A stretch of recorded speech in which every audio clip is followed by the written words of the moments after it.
0, 1.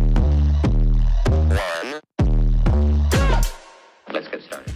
Hello, welcome back to another video. So I'm working on this little Losi Micro B. So we're doing a few little updates to it. I'm going to hopefully race it at Sussex Micro RC Club after their summer break when they're back. So I'm just doing a couple of little modifications to it, which you're allowed to do at the club because you have to keep it fairly stock. So if you check out Sussex Micro RC's YouTube channel, I've done a few mods already. So I've directly soldered the servo plug to the ESC and receiver unit there, which is good.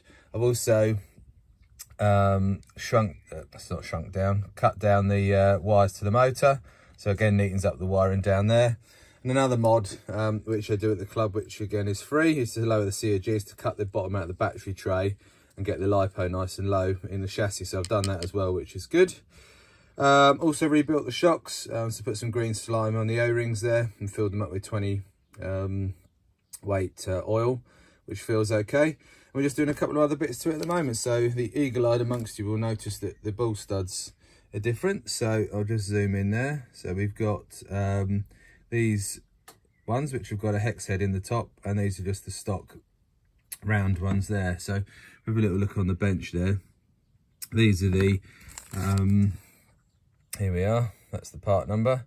So they're just and these are only £5.99 for a packet, so really good value and makes maintaining and doing stuff on the car differently. So if it will zoom in, let's just see if it'll work. There we go. So you can see a little hex head in the top there, so it makes it nice and easy to put any shims, do any maintenance, take any links off, etc. over the stock ones. So we've done sort of front corner of the car here so far, and the shock tops as well. So this will make changing the shock angles nice and quick and easy when you're trackside as well.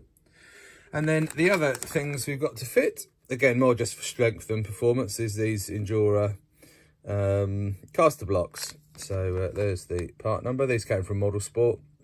I think these are about £12.99, something like that. And again, this is just to beef up the C-hub areas. These can be a little bit weak on the cars when you have a prang. And last but not least, we've got this Raw Speed body shell, which looks pretty cool. So it looks like a J Concepts style shell with a fin at the back. So we're going to get that painted up, hopefully in my colours, if a painter wants to take this little shell on. And then hopefully it might look something like that if we can. If not, it'll just get a one can wonder like the grey Yokomo there. Main reason for swapping the shell out is when you run a PT, which this extra wire I've soldered onto the board.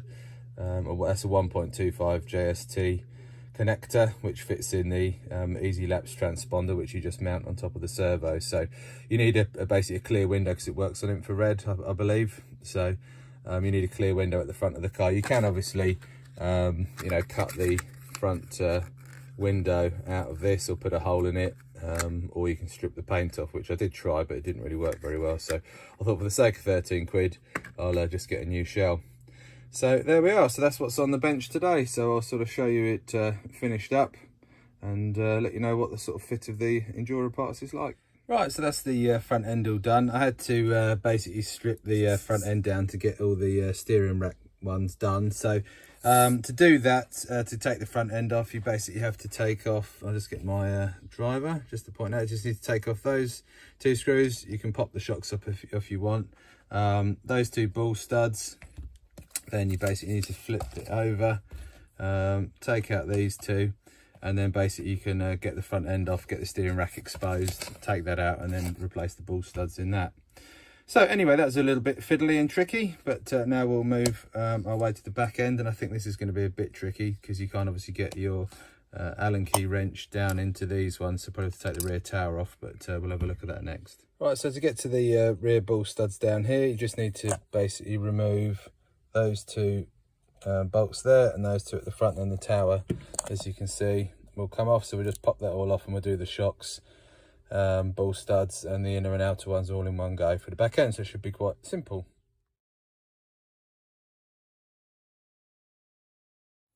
Right, so that's all the ball studs fitted up. As you can see, they look a lot smarter, and being silver they stand out a bit, but obviously mainly there to make things easier to work on. So there's obviously all the front end completed, as you can see, and then the back end as well.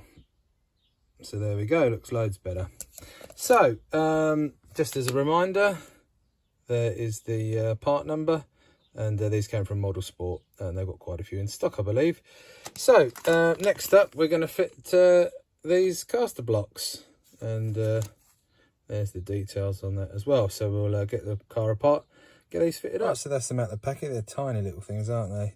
Anyway, you can see they're obviously a lot beefier, and they look really well made, well finished. They've got a nice silver machined edge on, and you do get the ball studs with this pack as well. So about 13 quid, and you get a spare one as well, which is a nice touch in case you lose one. Obviously we've just replaced all of these ball studs on the car anyway, so they'll just be spares.